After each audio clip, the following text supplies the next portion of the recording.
Live streaming 22 days in a row here.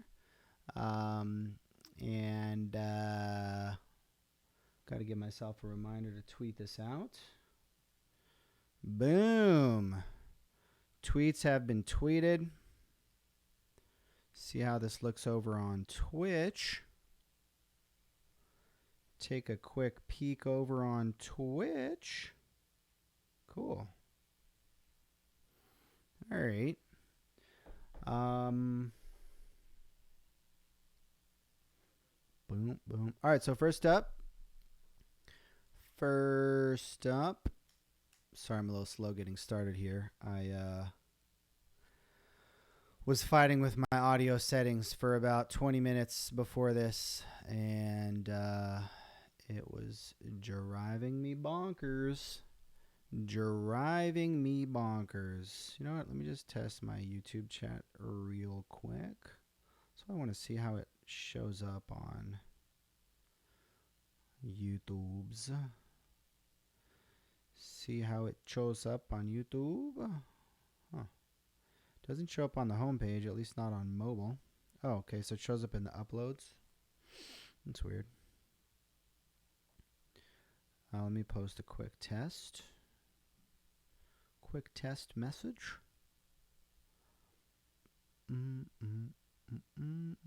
See if that comes through. All right, I'm going to get started now. I am going to jump in. Okay, test message came through. All right, now for the content. So Brent Peterson, my buddy Brent, this is hilarious and awesome. So if you know Brent, you know that Brent's personal brand is all about the dad joke. It's all about the art of the dad joke. Every single time I've ever hung out with Brent anywhere, of which there have been at least 10 times between different conferences and stuff like that, you will get about approximately 3 dad jokes per hour. I mean, he's a dad joke machine. And so he started tweeting them out, which I thought was hilarious. And so I was like, dude, you got to do these in video. You got to do video dad jokes. So he posted this yesterday. Now, this is not an actual dad joke. This is his declaration that he's going to begin to do dad jokes in video. So we haven't seen the first dad joke yet, but I'm very excited about seeing that. So that is going to be very exciting. It's going to be hilarious. I also think it's actually going to be really good content from a social media strategy perspective. All right. So also, while we're at it, I am going to do a little review.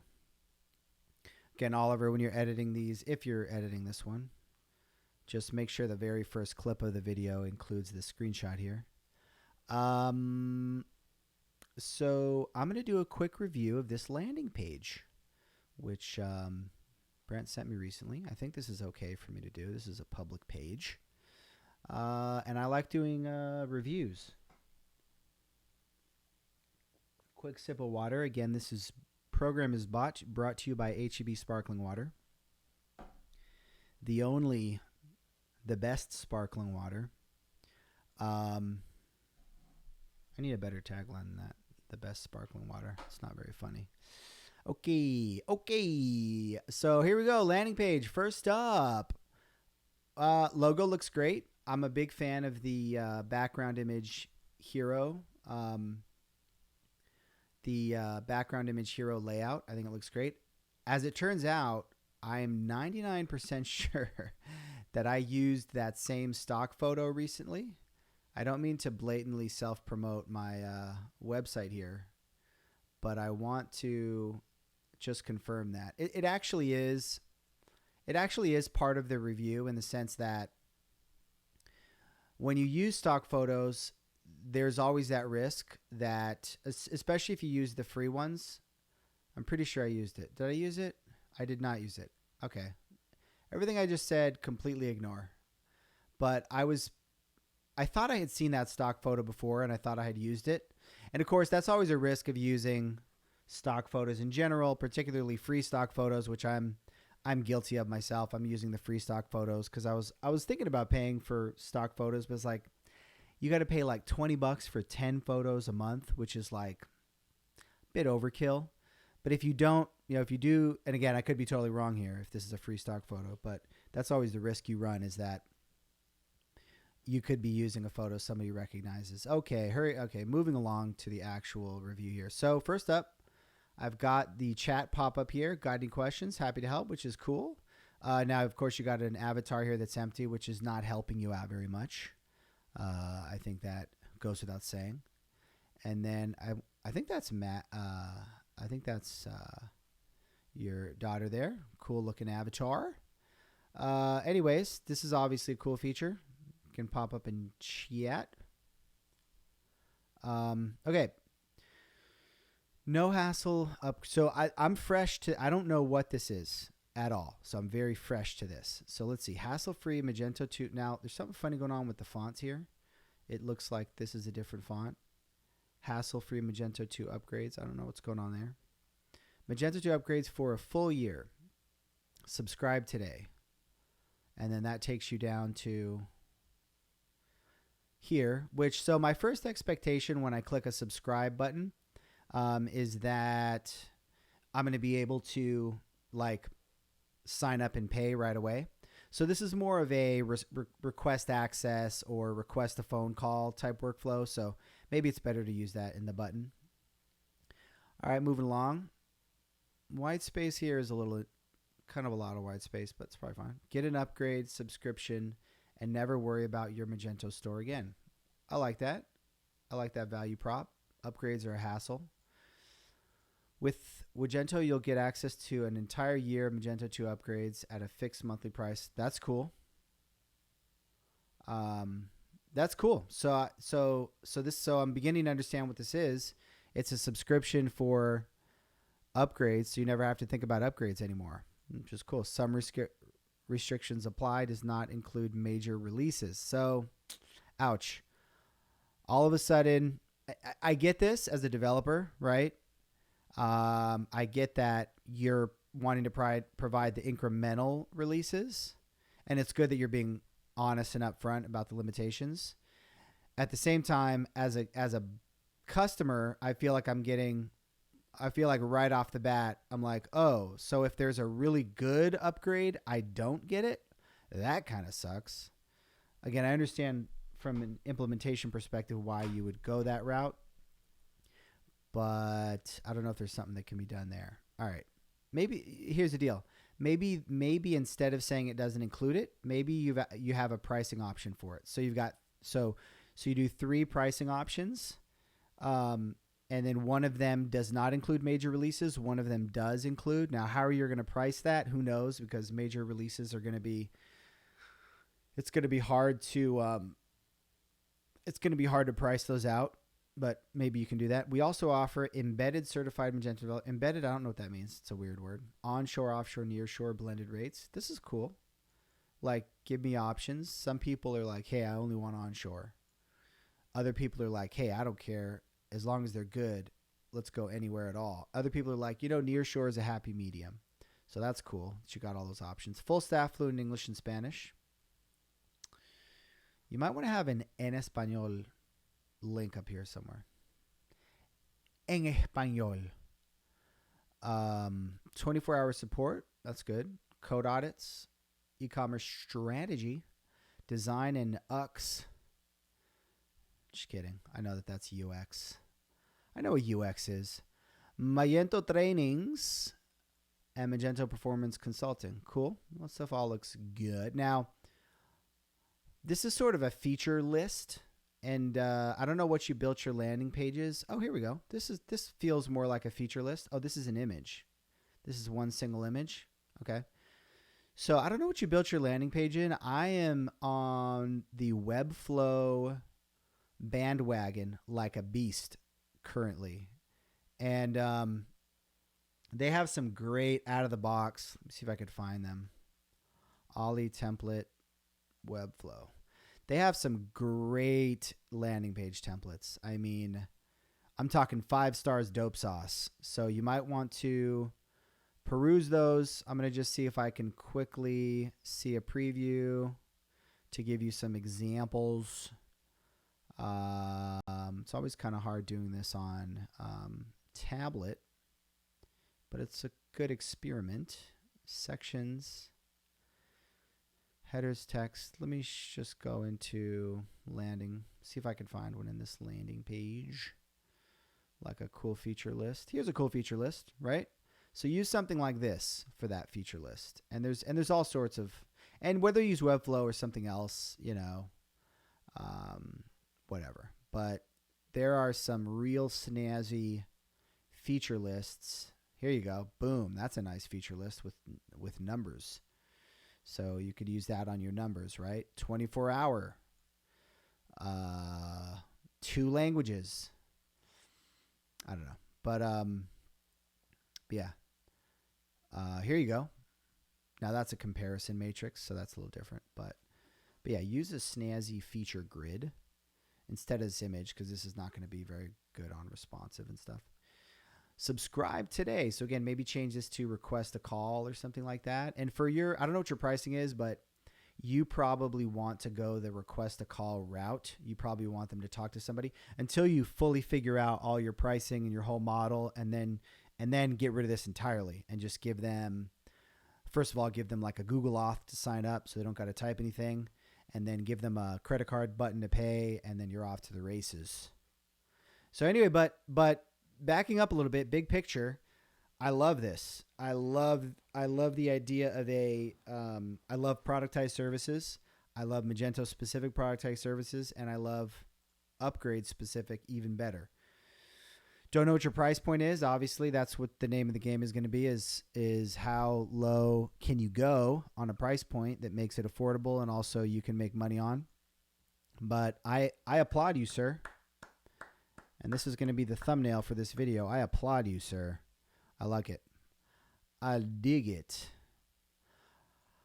All right, next up. Next up.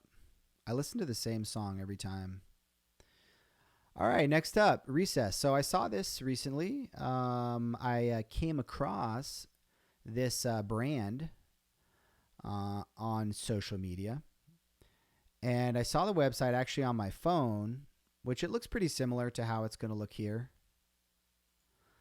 I think this is it's a drink. Okay, this is a sparkling water infused with hemp extract. So this is hitting all the bases. It's hitting the hemp industry base. It's hitting the sparkling water trend. I mean, this is wild. So the reason I want to talk about this was because I've been thinking recently about unique web design, and I talked about an example. I talked about Pitch in a previous video, which has a unique aesthetic. I also noticed Heaton Shaw tweeted recently. He was asking for examples of unique web design. See if I can find this quickly. Oh, here we go. Yeah, I had noticed this tweet recently. Website design, just like any other creative endeavor, tends to be about following trends. Do you see any websites out there today that are setting trends? So looking for inspiration, looking for unique stuff, and thinking along those lines, I think this is a very unique design. So diving in, first of all, scroll situation is a little crazy. It'd be kind of cool if there was less of an overlap, but they're doing all sorts of wild stuff here. So I'm going to just give them permission to go nuts, right? Like the can is like floating down the page. Like it's almost like it's like, it gives you this sensation of like falling through like a rabbit hole, like Alice in Wonderland style or something like that. And so then there's clouds. It's just very unique. The value prop is, the headline is amazing. We canned a feeling, not tired, not wired. So it's again, the hemp industry, probably helps you to relax and whatnot. And so clarity, sort of the anti-energy drink a little bit. We all have too many things going on. We're all, it's why we made Recess. Each can is a moment to reset and rebalance. Great name, Recess, right? nostalgia, makes you think of when you were a kid at recess. Calm, cool, and collected. And then these words are just bouncing around. It's wild. Like, this is definitely a unique website. Blackberry chai. These buttons are wild. This is just a cool site. Okay, the whole background color just changed on me. This thing floats around as I hover over it. Now I'm in a peach ginger mode, so my whole screen is that color, and then just the imagery. This is just incredible. Shop, ingredients that make a difference. Boom, boom, boom. So you get the idea. This is definitely a unique website. We're pretty social. Instagram. Yeah, super interesting. All right, next up. How I prep content. And I am going to pull up my my own YouTube channel, which we are currently watching. Uh-oh, things are slowing down. Things are slowing down on the World Wide Web here. This is wild. It's showing me the live stream I'm currently doing here. I love that. It's fantastic. Anyways, the reason I pulled this up, let me go to videos instead. The reason I pulled this up is just to have a snapshot of the different the different videos I'm creating here and stuff, just because I'm going to talk about how I prep content. All right, I'm getting tired of looking at myself, so I'm going to just go to an empty page. What should I go? What should I do here? Content. I don't know. All right, whatever. So I'm on an empty Google page for this topic. So I've gotten asked, well, twice, how are you prepping your content and things like that. And so I just want to talk about that real brief. So obviously there's a degree of spontaneity. It's probably like 80% spontaneous, and 20% prepped. In the past, I do tend to like doing spontaneous content. Just, it's easier for me. And then there's something powerful about the combination of doing something that's longer form spontaneous, and then having a team cut that up into more tightly produced segments through the magic of video editing and writing and things like that. So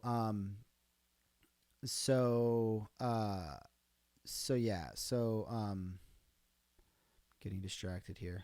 See, this is a great example of why editing is cool, because when my video dude edits this, he'll cut all this stuff out. There's something cool about that combination. And so basically what I do is the previous day, I'm looking at stuff on Twitter, and as much as I've been posting recently, I'm actually spending a lot more time than that consuming content, mostly on Twitter, and just reading following interesting things, getting ideas and things like that. And then if I'm taking a walk or whatever, and I get an idea, I quickly will capture that. And I'll just open up my notepad and do a quick voice note and stuff like that in Google Keep, so I can have a record of that. I find that if I didn't do that and I just sat down and I said, okay, what do I want to talk about today? My mind would be completely blank, and I'd forget about all of the interesting thoughts and insights I had. So capturing that in a really lightweight way is helpful. And so the previous day, I'm sort of capturing things I'm thinking about. And then I wake up in the morning, I go in, reply to all my mentions in a batch. And that kind of refreshes my mind on things that were being said yesterday, things I was thinking about, feedback I'm getting, which maybe will be incorporated.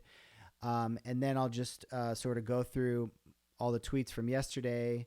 I'll go through any notes that I had. And then I'll put together a list of, if you look at the description of this video in YouTube, you'll see the list of topics with the links to whatever thing was being talked about.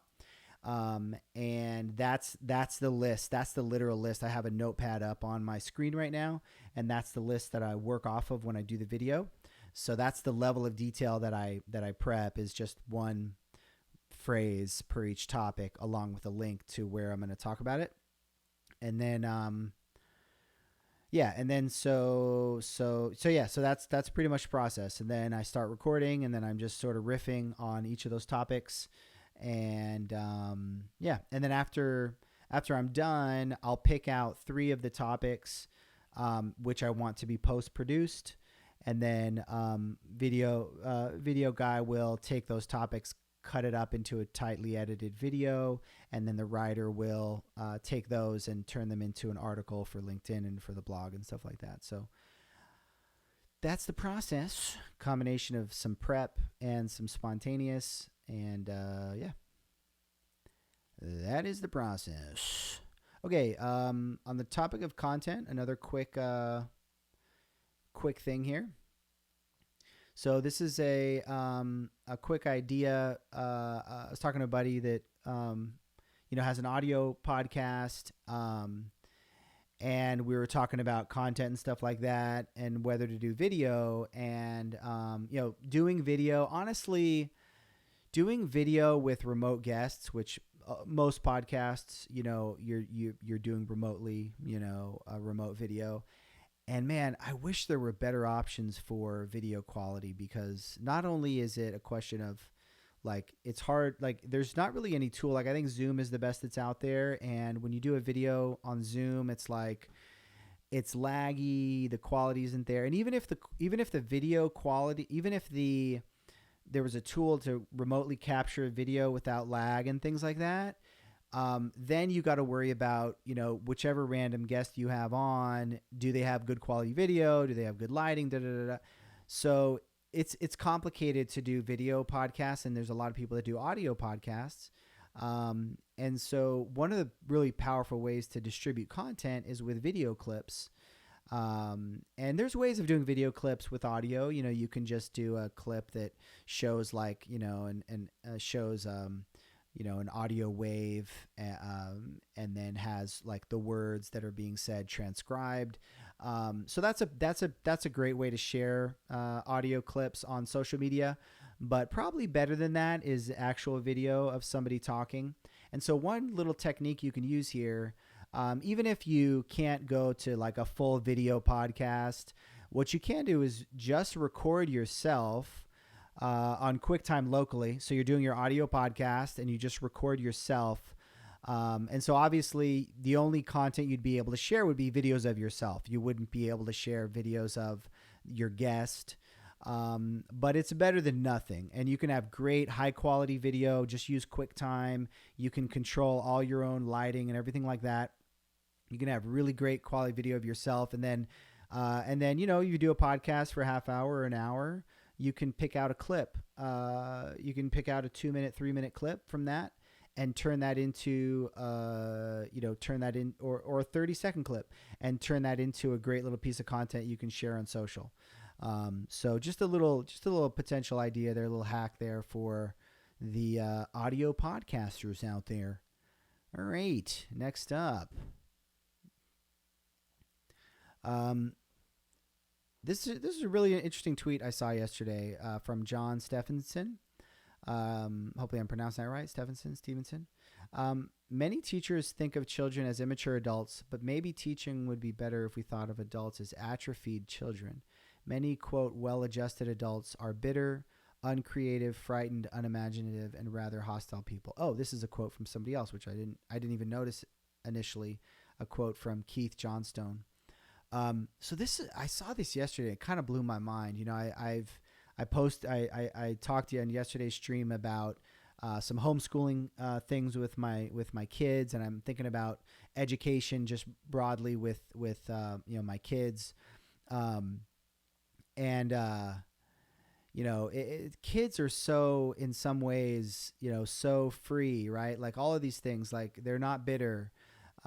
They're creative. Like seeing my daughter writing and stuff like that is like is just so cool to see, because like she's just so naturally creative. And I'm thinking to myself, like, and again, I talked about this in the other video, talking about teaching spelling, and it's like, well, you can teach them spelling sort of the old school way of like, here's a list of words, memorize all the words, and then we're gonna drill you and we're gonna test you, and like that's so boring. Versus versus, hey, why don't you write a story, a creative story, and we'll use spell check. And then, yeah, you have to learn some. Spell check won't do everything for you. You're going to have to learn some things too. But let's focus on the creativity. Like the creativity is the real skill that's so important as you go into adulthood, as you go into your professional career. You know, spelling, you can learn spelling. And yeah, it's important to learn spelling, of course. You don't want to be a 25-year-old professional that can't spell. But like the real 80% that's important is learning to use your creativity to express yourself, to harness that, right? So whereas a lot of the ways that education works causes adults to atrophy and to become less creative, right? Same thing with so many of us are so scared of so many things, right? Kids are naturally less scared, and again, imaginative goes along with creative. Hostility versus just being welcome and open-minded to everybody. So this is such a powerful perspective. I mean, obviously, children are immature adults in the literal sense, and that their bodies are maturing, and so there's obviously truth to that. But I think there's something very very powerful in this framing, and worth thinking about. Okay, next up, lifestyle businesses. Quick sip of water.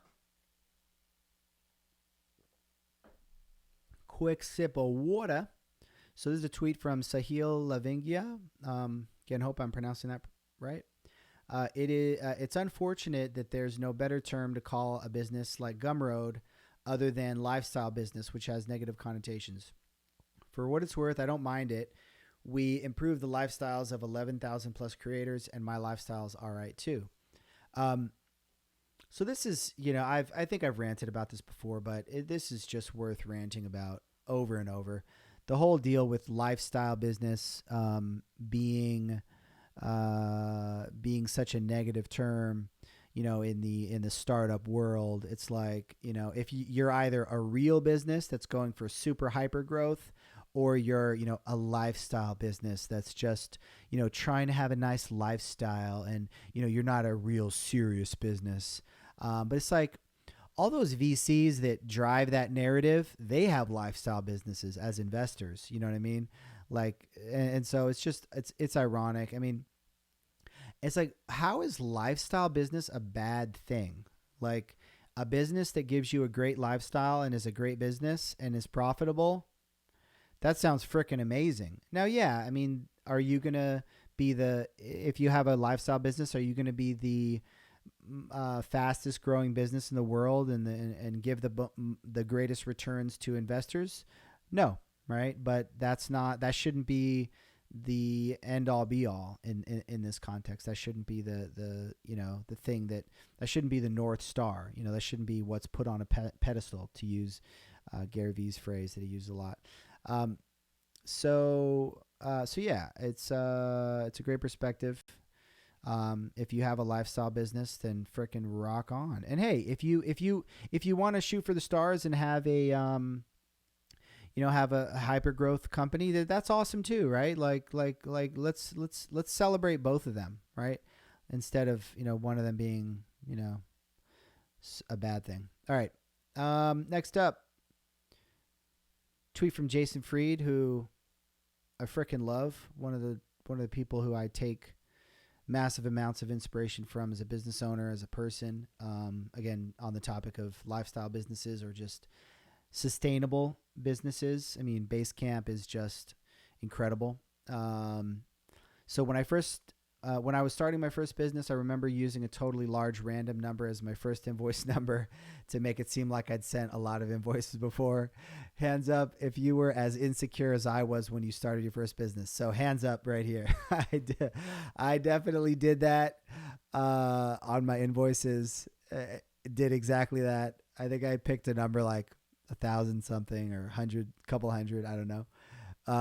And probably many of us have, there's something that feels very amateur hour about sending an invoice that says invoice number 1 on it when you're just getting started. But like, I think back and I think like, man, actually, it would be neat to have actual accurate invoice numbers, and you could be like, oh, this is my very first invoice. Like, this is my 10th invoice. Like, and then years later, as you further along, you know, you could be like, hey, I remember you. You're invoice number 10. You're invoice number 20. Versus having random numbers that aren't actually true, don't really mean anything. And just, you know, like being honest about where you are in your journey, as opposed, like, this is essentially fake it till you make it. You know, and so the opposite of fake it till you make it is just be honest about where you're at. You know, tell that first client, yeah, you know, you're my first client. You know, I don't have a lot of experience. I'm going to work really hard. I'm going to give you, you know, you're going to pay me less than you'd pay someone else because I'm less experienced, but I have potential. And let's see how it goes, you know, and then you work really hard. You don't make a lot of money on that first invoice, and you're not paid, you know, quote, market rates necessarily. And then you get better and better. And so I just think being honest about where you're at is the way to go. Honesty is the best policy. So that's all I got. I'm at 31 minutes, 31 minutos. So thank you for tuning in. I hope you have a fantastic Tuesday, October 15th, halfway through the month of October. And I will see you tomorrow.